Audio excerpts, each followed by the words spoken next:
Ereshkigal es mi media hermana. Con una esposa tan buena y bella como mi madre, era de esperarse que mi padre, Nannar, estuviera satisfecho. Pero la fidelidad no era la costumbre en la familia de Anu. Quizás era el contraste con mi madre lo que hacía que la madre de Ereshkigal fuera tan fascinante. La única palabra que escasamente describe a su especie es Raksasas. Ella era mitad serpiente y mitad demonio, muy atractiva, y de su cuerpo salía y se retorcía el Kundalini.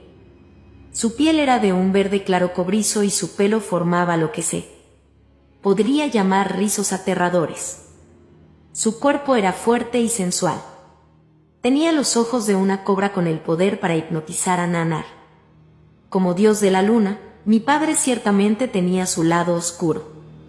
La atracción apasionada entre ellos dos solamente podría deshacerse como combustión espontánea. Ereshkigal era un auténtico retoño de una fusión erótica. A nadie se le ocurrió cuestionar su belleza asombrosa. Ella heredó lo mejor de sus padres, y ella lo sabía. No la culpo por no haberme querido.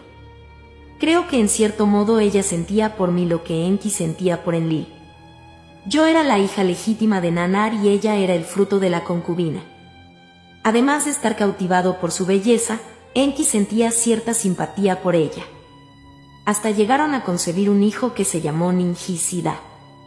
Enki, como de costumbre, no pudo controlarse, y como ingeniero jefe de minas, le había dado a Ereshkigal el poder sobre el mundo subterráneo. Enki se deja convencer muy fácilmente y me hubiera gustado ver cómo Ereshkigal utilizaba sus notables encantos sobre él. Nosotras las chicas hacemos lo que sea para valernos en este mundo. Pero todo ese cabello rubio era tan falso como todas las pelucas que usaba para realzar su cabellera. El mundo subterráneo no está exactamente debajo, aunque parte de él sí lo está.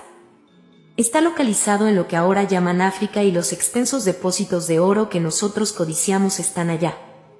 Fue una operación minera enorme. Constantemente volaban los enlaces desde Terra hasta la estación en la órbita para entregar los metales refinados. Desde las profundidades de la Tierra sacábamos oro y otros metales preciosos como plata, cobre, uranio y diamantes.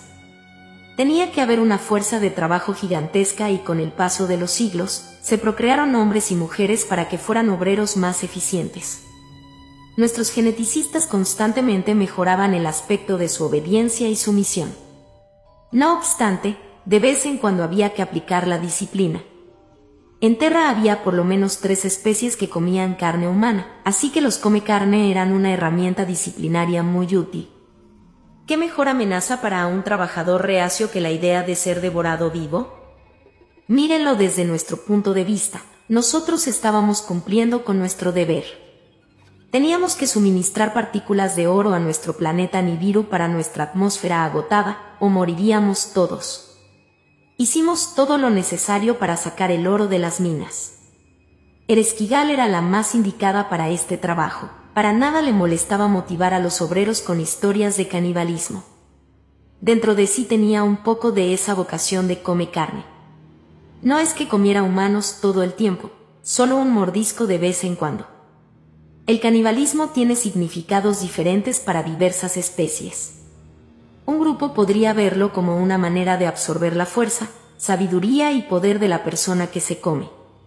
Para ellos, es un método ritual de aumentar su conciencia, así como su capacidad física y sexual. Cuando ingieren a su enemigo, obtienen la experiencia de su vida. Otros solamente se comen el cerebro de la víctima para obtener su inteligencia. En vuestro planeta todavía hay vestigios de esto. Hay otro tipo de canibalismo más generalizado que es mucho más sutil. Hay quienes conocen el arte de devorar la energía de las personas sin que ellas lo sepan. Piensen cómo el temor los puede enfermar, cuán rendido y desgastado se siente uno a causa de la rabia, la cólera o los celos. ¿A dónde va esa energía? ¿Por qué se ven tan cansados y pálidos aquellos que son adictos al alcohol y las drogas? Quizás aquellos que los controlan ya no necesitan comer su carne. Ahora saben de dónde proceden esas historias sobre personas que llevan a las antípodas, las asan y se las comen los demonios. Para algunos era una realidad. Pero no existen los demonios, solamente varias especies que los han controlado por medio del temor.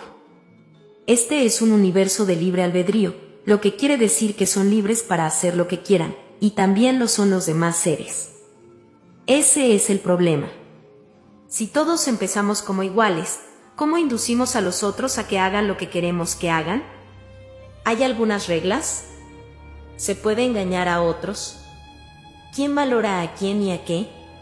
Si te conviertes en el tirano de otro, ¿se te devuelve esa tiranía? ¿Te bloquea esto con el tiempo? Esa es la pregunta más interesante para nosotros ahora que estamos atrapados por la pared. Yo no estaba pensando en asuntos de metafísica cuando descendía en mi nave hacia el mundo subterráneo. Mi hermano Yutu y mi padre opinaron que tenía que estar deschavetada. Ellos no pensaban que Ereshkigal recibiría a su media hermana que acababa de enviudar con los brazos abiertos, y me advirtieron que no fuera. Pero yo tenía otras cosas en mente, como la dotación genética de su marido Nergal, además de sus ojos azules. Por derecho, él llegaría a ser mi esposo y produciríamos herederos. Se decía que Ereshkigal tenía un palacio fabuloso, que estaba todo cubierto de oro. Me imagino que le hacía falta todo ese esplendor para animarse, pues el vivir alejada de Sumeria y Egipto debió de haber sido deprimente para ella. A medida que me acercaba a los portones, me abatía un poco todo el oro y las columnas de mármol que describían monstruos serpentinos retorciéndose y devorando lulus muertos de pavor. Un poco exagerado, me pareció. Pero eso era solo el comienzo. Tuve la buena idea de enviar a Ninsubar, mi criada, a que me esperara en la nave.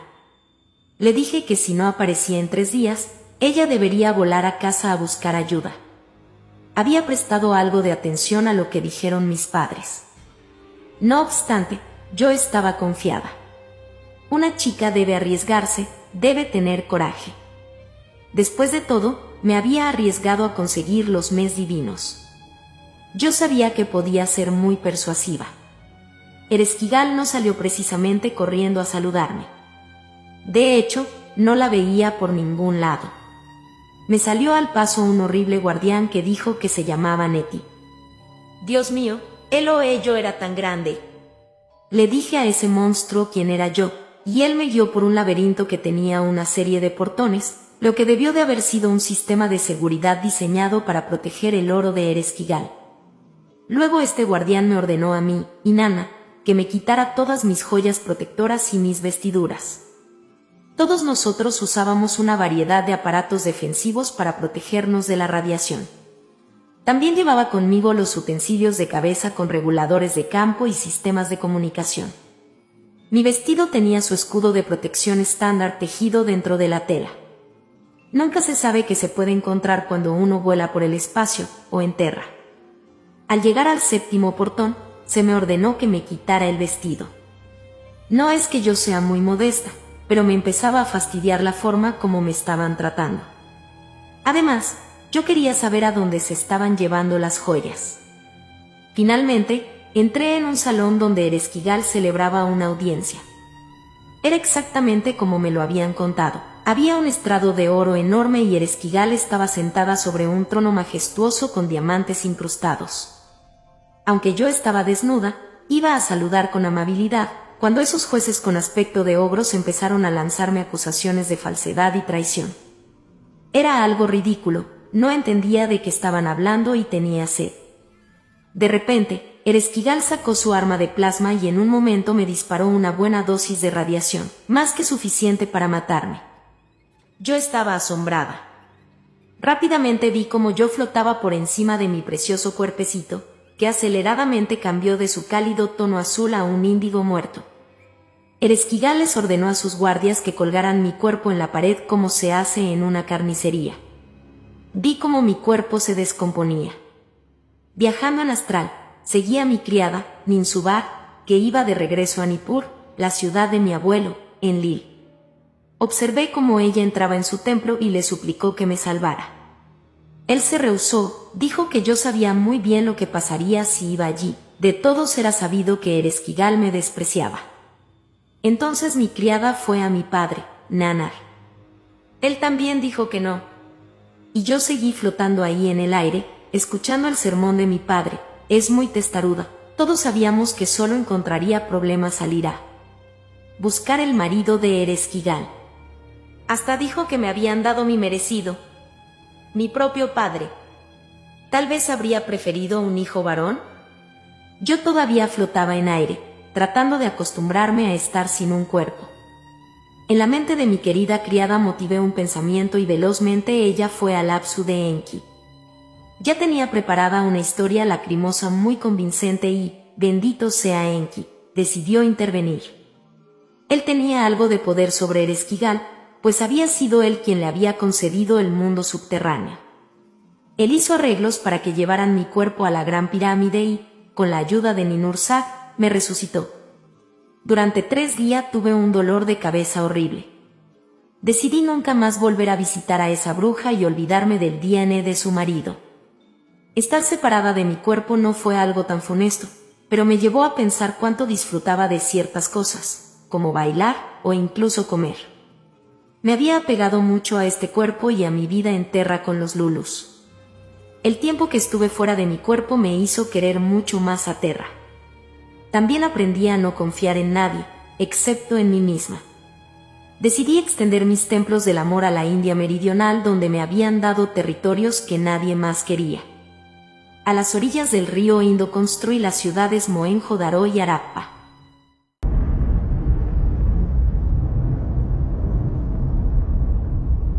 La desembocadura del río Indo era el centro de comercio desde el este en aquella época. Puse todo mi empeño y los mes divinos para crear negocios y comercio entre Sumeria, Babilonia y Egipto y el Valle del Indo. Me gustan los tesoros de Terra y tengo la habilidad para los negocios. Soy una comerciante innata. Mis templos eran oficinas de intercambio que servían como lugares de canje y negocios con varios productos, así como de salones de aprendizaje y adoración. Invité a mi madre, Ningal, para que me ayudara a diseñar y construir los templos. Ella tiene una pasión por la arquitectura y trajo consigo a su buena amiga, Maya, la arquitecta más famosa de nuestro tiempo, para planear Mohenjo-Daro y Harappa. Maya ya había diseñado otros templos en Sumeria, pero nosotras 3 queríamos superar las creaciones anteriores. Nosotras 3 construimos unas estructuras tan hermosas y valiosas que Anu y Antu vinieron a admirarlas. Yo siempre he apreciado el lapislázuli. Sus azules profundos realzan muy bien los tonos de mi piel, pero no había suficiente para construir todos los templos, por eso le pedí a Enki que desarrollara un sustituto en sus laboratorios. En poco tiempo tenía más que suficiente lápiz, y cubrí los pisos de los templos, las columnas y las tejas del techo con un nuevo lápiz falso, que era mi regalo de Enki. El mármol y el oro se mezclaron elegantemente, con turquesa, malaquita y lápiz en ritmos geométricos. También invité a Tara para que me ayudara en los templos. Tara es la esposa de mi amigo Matali, el piloto de Enki. A Matali no le cae muy bien mi familia. Supongo que nos ha conocido como dioses desde hace mucho tiempo. Él prefiere confiar en la gente de la serpiente y por eso se casó con Tara, su bella princesa de la raza serpiente. El linaje de Tara es el más antiguo en el planeta Terra. Matali dice que la gente de la serpiente es mucho más sabia que la de Nibiru. Él me ha contado historias fabulosas de su reino que está en lo profundo del planeta. Se dice que juegan con frecuencias que nosotros no entendemos. La adquisición del poder material no les interesa. Lo que sí comprendí fue que Tara era la mejor bailarina que yo había visto. Yo sabía que su estilo de baile atraería a mercaderes de todo el este a mis templos. Ella sería una persona muy útil, de modo que la invité a entrenar las bailarinas de mi templo. Tara es una hermosa mujer de piel cremosa verde pálido y ojos oscuros almendrados que parpadean como estrellas en el cielo nocturno. Collares de perlas negras y bolitas de oro cubrían sus firmes pechos desnudos. Mi amiga Tara me ayudó a instaurar una cultura grandiosa y floreciente. También invité a Ninhursag. Ella estaba dedicada completamente a administrar sanación a sus queridos Lulus en la pirámide. Su amor y su compasión por todos los seres vivientes la convirtieron en nuestra médico más brillante. Tenía un grupo de enfermeras maravillosas que le ayudaban, pero yo sabía que ella estaba muy sola. Pasaba demasiado tiempo con ese hijo suyo Ninurta, lo que no era bueno para ninguno de los dos. ¿Conocen el tipo de madre que chismorrea sin cesar con su hijo sobre el resto de la familia? Bueno, así era mi Nin. Yo quería que Ninursak fundara lo que ustedes llaman hospitales, pero nosotros vemos su medicina moderna como algo absolutamente barbárico. Nosotros usamos formas de pensamiento y frecuencias, no drogas o bisturíes. Ser la única matriarca soltera en Terra le estaba saliendo caro a Nin, y yo la quería mucho. Estaba envejeciendo un poco, pero ella siempre lo negaba. Nin se presentaba más competente y fresca que nunca, pero yo sabía la verdad. Yo misma me sentía un poco sola y veía con cuánto coraje ella seguía adelante. Al observar la vida de Ninursak, junto con mis propias experiencias, empecé a sentir comprensión por la mujer. A medida que el tiempo pasaba en Terra, los hombres de mi familia se volvían más y más dominantes. Era como si la misma atmósfera de este planeta remoto nos estuviera afectando a todos. En las Pléyades la mujer es respetada como símbolo de la gran diosa y es tratada con consideración. Nuestra ley prohíbe estrictamente golpear o violar a una mujer.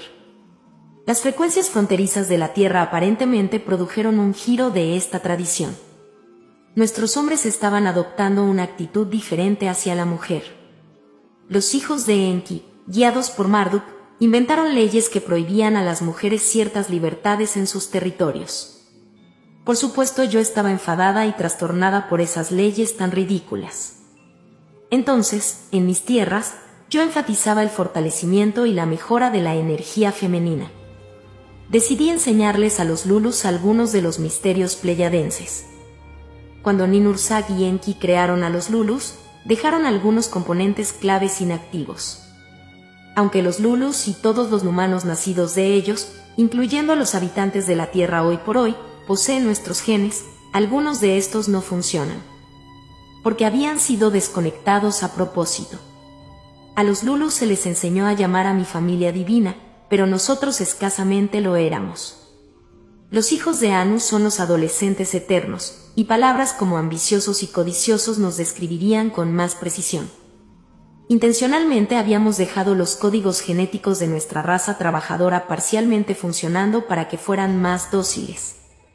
Yo sabía que no podía interferir en el funcionamiento del ADN de los Lulus, pero nadie podía evitar que les enseñara ciertos secretos.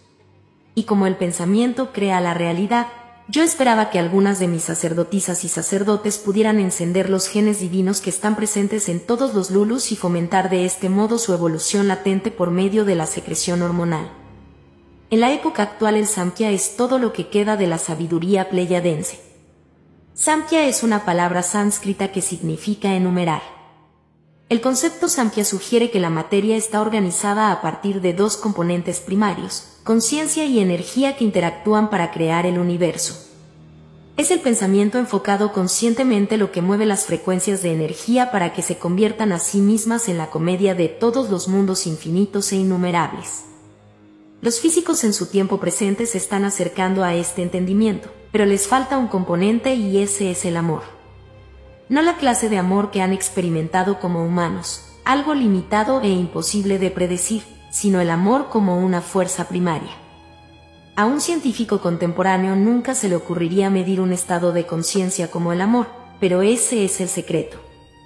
El amor es la pieza que falta en todas las teorías de campo unificado.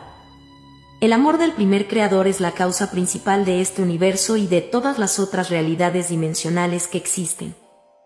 ¿No dicen sus maestros que el amor es la más grande de todas las virtudes? No obstante, es demasiado simple, demasiado obvio para la mayoría de las personas. De modo que enseñé este Samkhya en mis templos. Les enseñé a mis chicas y a algunos de los hombres que querían aprender a usar sus hermosas mentes y cuerpos para traer esta fuerza, la fuerza del amor divino, a Terra, a nuestras ciudades, nuestros campos y a nuestros hijos. Fue una época maravillosa para todos nosotros. Los negocios prosperaban. A las mujeres se les permitía tener sus propiedades y mantener su fortuna por separado si lo querían. De este modo nadie las esclavizaba. Ambos sexos eran soberanos, y los hombres eran igualmente felices. Hubo un florecimiento de la civilización y las artes. Nuestros campos eran abundantes, El comercio con Sumeria y Egipto gozaba de prosperidad y las artes de la danza, el canto, la pintura y la escultura estaban en todo su apogeo. Los rumores de las obras arquitectónicas de Maya se esparcieron por todo el mundo. De todos los rituales iniciados en mis templos, el rito del matrimonio era el favorito. Las sacerdotisas se vestían y preparaban a la novia, quien era educada en las artes de complacer a su marido y en métodos de asegurar la concepción cuando lo deseara. El marido también era preparado e instruido en estos asuntos. En esos tiempos era de conocimiento general el hecho de que el mayor placer se lograba estimulando a la hembra al punto más elevado del éxtasis. La novia se convertía en el canal para toda la energía femenina en la creación y el marido se convertía en toda la energía masculina. Esa unión permitía que las fuerzas del primer creador y de la gran diosa se expresaran en Terra. El secreto de esta unión es la concentración. Nosotros entrenábamos a la pareja para que lograra una concentración profunda mirándose mutuamente a los ojos mientras estaban realizando el acto. Cada célula del cuerpo, así como toda la conciencia del ser, debe estar allí en ese momento. Todo pensamiento debe estar enfocado en el ahora. Una mujer no puede lograr estados elevados de conciencia en esta unión si está preocupada por la lista de legumbres o alguna otra tontería. Pensar en el pasado o preocuparse por el futuro solamente debilita la experiencia. Recetábamos vinos y elixires para aumentar la concentración de aquellos que requerían de ayuda, pero nuestros mejores alumnos no necesitaban ningún tipo de ayuda exterior. Las energías que ellos emanaban reforzaban la fertilidad de nuestra agricultura y la felicidad de nuestro pueblo. A menudo sanaban a los enfermos. En el Valle del Indo se amaba y se veneraba a los animales. En nuestras transacciones usábamos elefantes y bueyes. Llegamos a quererlos tanto que los venerábamos en los templos. Yo tenía lugares destinados para que los viejos se retiraran con seguridad. Allí se les amaba y se les protegía. Los niños los visitaban con frecuencia. Muchos de los lulus todavía conservaban el don de hablar con los animales y se les buscaba para que entrenaran a los elefantes, al búfalo asiático, a los bueyes, leones, gacelas y toda clase de animales. Hasta hoy mis ojos se llenan de lágrimas cuando recuerdo a mis 2 leones domésticos. Estas criaturas me amaban con todo su corazón y fueron una gran bendición para mí. La sabiduría que me enseñaron nunca me dejará. El macho me permitía montar sobre su lomo por las calles y nunca me abandonaba. La hembra me cuidaba con los instintos firmes de una madre. Estoy segura de que nunca sentí tanto amor y lealtad como los que ellos me brindaron. Después de unos cuantos cientos de sus años, empecé a perder el encanto de establecer una nueva civilización en el Valle del Indo. Los negocios marchaban bien, los templos estaban construidos, y mis sacerdotisas estaban tan bien entrenadas que ya podían manejar las cosas sin mí. Mi amigo Matali me llevaba con frecuencia a la ciudad sumeria de Uruk para controlar las entregas de grano y cosas así. Extrañaba Sumeria, Egipto y el Apsu de Enki. Mis ciudades no eran tan sofisticadas, no tenía puerto espacial con acceso a la estación en órbita. Me sentía como si estuviera estancada en el interior del país. Además, no tenía marido. Matali decía que por fortuna no estaba casada con ninguno de mis parientes, pues él no los tenía en muy alta estima. Mientras este dilema me dejaba perpleja, se me ocurrió una magnífica idea. Allá en Uruk, Anu estaba otorgando los poderes de monarquía a algunos de los lulus más sobresalientes de la época. Anu les delegaba un poder limitado a aquellos que gobernaban las ciudades. Les dimos a los lulus control sobre los asuntos humanos que carecían de importancia para nosotros. La monarquía se estaba convirtiendo en una parte importante en la nueva vida de Terra. ¿Por qué no podía ser yo la encargada de otorgar este poder? Si podía convencer a Anu de que yo podía reemplazarlo, él no tendría que preocuparse por todo eso y tendría más tiempo para sí y para las fiestas de Antu. Yo sabía que a Antu le gustaría la idea. Antu siempre me había querido y yo había esculpido su rostro en las estatuas de las diosas de mis templos. El hecho de ser la hermana de Anu le había otorgado un poder incuestionable y tenía conexiones políticas por toda la galaxia.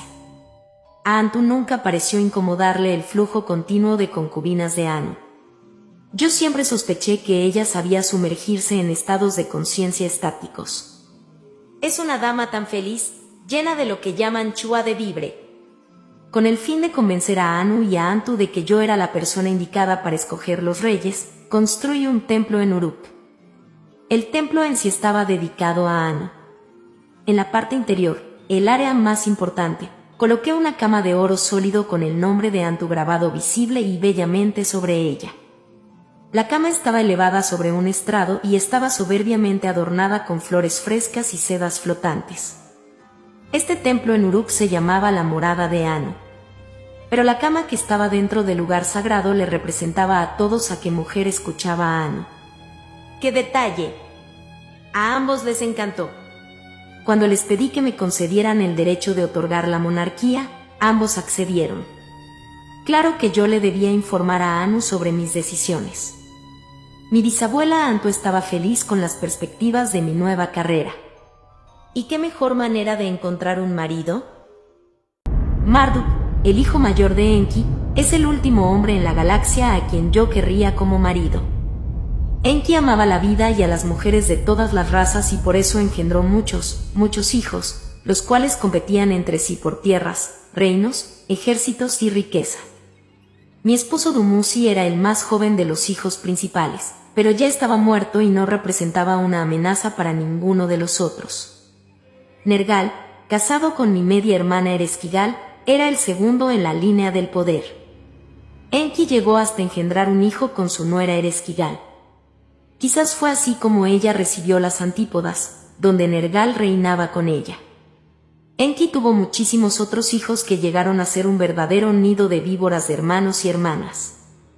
Aparece en escena Marduk, quien reclamaba todo para sí mismo. Algunos podrían pensar que Marduk era de Marte, pero esquiera que fueran sus genes reales, nació como un tirano reptil innato. Salió de la matriz de su madre calculando cómo iba a controlar cada cosa y a cada persona. Todos los rasgos reptiles clásicos convergen en un gran Marduk. Es muy alto, de ojos rojos penetrantes y piel amarilla olivácea que es un poco escamosa. Tiene vestigios de agallas en las mejillas. Nació con una cola como su padre Enki, pero más tarde se la hizo quitar por medio de cirugía láser.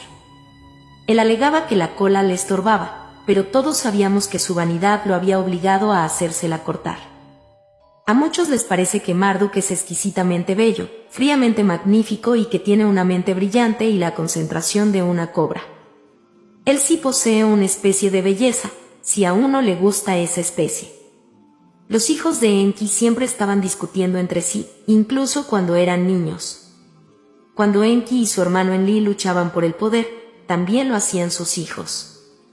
Pudo haber alianzas temporales, pero tarde o temprano el uno quería imponerse sobre el otro y los hermanos llegaban a los golpes. Cuando eran niños, algunos de los muchachos recibieron horribles heridas de esas armas de plasma de juguete. Algunas de las madres rivales les enseñaban a sus hijos a colocar formas de pensamiento de demonios imaginarios en los sueños de los otros pequeños. Las mujeres aprendieron que si los hijos se mantenían en el poder, también lo harían ellas. Empezaron a descuidar a sus hijas y solo se preocupaban por buscar matrimonios poderosos para las pobres. Una reunión familiar a menudo era un desastre y a veces llegaba a convertirse en un motín. Los muchachos peleaban y sus madres los azuzaban. Normalmente Enki se retiraba en medio del temor y el desespero. Nunca le gustó disciplinar a nadie. Después de mucha pugna y engaño, a Marduk se le dio Egipto para que lo gobernara. Enki prefirió quedarse en el Apsu trabajando en sus proyectos genéticos, de modo que le entregó el dominio del río Nilo y los territorios adyacentes a su señoría Marduk. Inmediatamente Marduk empezó a construir enormes estatuas monolíticas de sí mismo por todas partes. Estas obras de arte aumentaban su belleza y tenían como fin intimidar o aterrorizar a los Lulus. El mandato por medio de la intimidación era el código de Marduk. Todos los tiranos de la historia de la Tierra de un modo u otro se inspiraron en el primogénito de Enki. Como Egipto era el dominio de Enki, su prole quedó encargada de regular los patrones climáticos alrededor del Nilo. De este modo se controlaba el suministro de agua y se evitaban las inundaciones. En Nibiru el control del clima se hace por medio de reguladores de frecuencia. En Terra un satélite en forma de disco de electroplata y oro cruzaba los cielos y, por medio de emisiones magnéticas que ustedes todavía no conocen, se regulaban las cantidades de agua y la formación de nubes. Este procedimiento hizo que los Lulus pensaran que nosotros controlábamos el sol y que nosotros éramos dioses a los que ellos debían adorar. A Marduk le encantó esta idea y se autodenominó el dios del sol, Ra, y por todo Egipto fundó templos donde se le adoraba. Él era sumamente presumido y siempre quería salirse con la suya. Dios Sol, el brillante, poseedor de cielo y tierra y casi todo título que se les daba a los otros dioses, Marduk se lo apropiaba tarde o temprano. Hasta Enki le tenía miedo. Parecía que Marduk tenía el poder de someter la mente de Enki, ejercía una especie de control mental sobre su padre. De algún modo toda la fuerza de Enki se transfería a Marduk, lo que dejaba a Enki impotente. A la gran pirámide de Gizeh la llamábamos el Ekur, una palabra que quiere decir casa que es como una montaña. Enki y sus hijos construyeron este Ekur en Gizeh. Marduk escogió el sitio y Ningisida, el hijo de Enki y Ereshkigal, instaló la tecnología PG-Yadense adentro. La pirámide era el generador principal de poder que usábamos en todos nuestros vehículos espaciales, los discos que controlaban el clima y los sistemas de comunicación. En esa época las transmisiones de las Pléyades, de nuestro planeta Nibiru y de la estación de órbita, llegaban al Ekur. Aquel que controlaba la gran pirámide ejercía el poder en la familia. Marduk y Nergal empezaron a luchar por el control del Ekur. Marduk hizo clones de sí mismo y formó un ejército de guerreros feroces y matones, grandes de estatura y fácilmente reemplazables. Con estas legiones de clones atacó los ejércitos de Nergal y sobrevino la guerra. Cuando los hijos de Marduk lograron apoderarse del Ekur, los venció la ambición y la avaricia. Empezaron a reñir entre ellos mismos y movieron sus legiones hacia el portal espacial que pertenecía a Enlil, el hermano de Enki. Este atropello provocó a Enlil y a toda la familia y dio origen a una larga y sangrienta guerra familiar que terminó dividiendo a la familia de Anu en dos bandos definidos, los enlilitas y los enkitas. Enlil no aceptaba que los hijos de su hermano rival Enki controlaran el Ekur y el puerto espacial. No quería entregarles el manejo de las comunicaciones entre las Pléyades, Nibiru y la estación orbital a los enkitas. Enlil y sus hijos se pusieron a la altura de las circunstancias. Se escogió a Ninurta como jefe de las fuerzas enlilitas contra Marduk. Ninurta, siendo el hijo de Enlil y Ninurta, vivía para complacer a su padre, ejecutaba sus órdenes de una manera obsesiva y usualmente tenía éxito. Siempre me pareció que Ninurta era una persona muy rara, excesivamente egocéntrico y resentido, una especie de niño mimado. Como era el centro de atención de su madre, creció con algunas características insoportables. Cuando éramos niños Ninurta y yo peleábamos violentamente. Pero esta vez estábamos peleando juntos en el mismo bando. Como nieta de Enlil, yo soy enlilita de nacimiento. Vi con agrado que el hijo de Ninursak saliera victorioso en las batallas para el bando de mi familia. Mi propio padre Nanar también comandaba ejércitos. Yo insistí en ir a la batalla. Había alcanzado el nivel de halcón dorado en el conocimiento de las armas. Luché al lado de Ninurta y una vez le llevé un arma que necesitaba con urgencia. Sospecho que fue la única vez que se alegró de verme.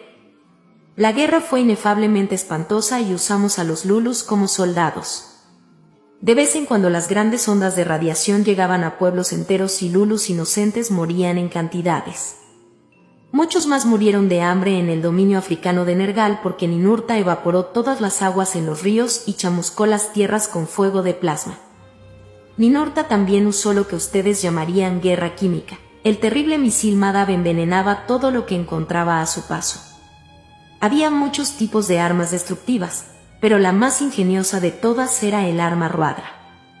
Esta producía un holograma de enormes ejércitos de monstruos y demonios que atacaban armados con pistolas de plasma y que emitían gritos espeluznantes de guerra.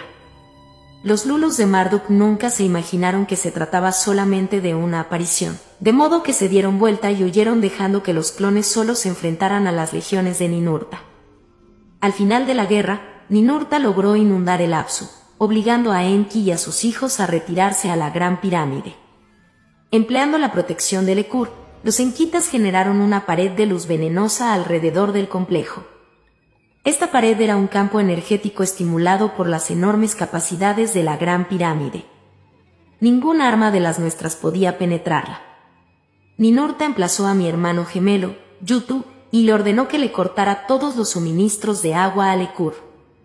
Sin agua no podrían sobrevivir por mucho tiempo. El desespero obligó a uno de los hijos menores de Enki a escapar para buscar agua, pero en su osado intento el arma ingeniosa de Ninurta lo dejó ciego. Un miembro de la misma familia le hizo mucho daño a otro, lo que no había ocurrido antes. Hasta Marduk había utilizado asesinos para matar a mi esposo Dumuzi. Entonces intervino Ninursag. Ya había visto demasiado. Era algo muy vil que estuviéramos degollando sus lulus, pero matar y lisiar a los miembros de nuestra propia familia era algo intolerable. Le ordenó a su hijo Ninurta que le diera un vestido de protección contra la radiación y lentamente se acercó a Lekur. Nadie se atrevía a hacerle daño a Ninursag, ni siquiera Marduk. Ella es la hija de Anu y pueden estar seguros de que Enki se sintió muy nervioso cuando ella le ordenó que bajara la pared venenosa. Empezaron las negociaciones de paz. Ninursag le informó a Enki y a sus hijos que Anu le había dado autoridad para poner fin a esta locura. Se le ordenó a Enki que inmediatamente se rindiera ante Enlil.